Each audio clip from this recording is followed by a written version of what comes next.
প্রশ্ন ১-এ বলা আছে ১ থেকে ৪৯ পর্যন্ত ক্রমিক সংখ্যার গড় কত? আজকের ভিডিওতে আমরা ক্রমিক সংখ্যার গড় কিভাবে নির্ণয় করতে হয় তা শিখব। ১ থেকে ৪৯ পর্যন্ত ক্রমিক সংখ্যা মানে ১, ২ এভাবে করে ৪৯ পর্যন্ত সাজানো থাকে। ক্রমিক সংখ্যা হচ্ছে নির্দিষ্ট ক্রমে সাজানো থাকে। এ ধরনের সংখ্যাগুলোর গড় নির্ণয়ের ক্ষেত্রে আমরা জাস্ট এই প্রথম সংখ্যা আর শেষের সংখ্যা যোগ করে ২ দ্বারা ভাগ করে দেব।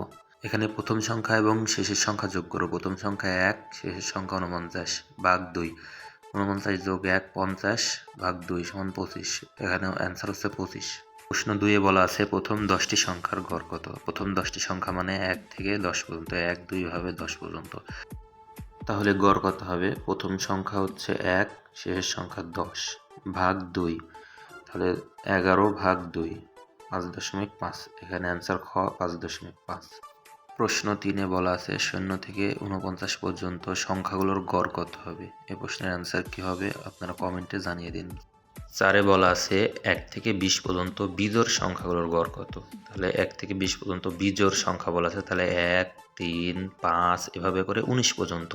এখানে বিজোড় সংখ্যা ভুল করা যাবে না, ১৯ পর্যন্ত আসবে। তাহলে প্রথম সংখ্যা ১, শেষ সংখ্যা ১৯ ভাগ ২, ২০ ভাগ ২। তাহলে অ্যান্সার হচ্ছে ১০, গ নম্বর।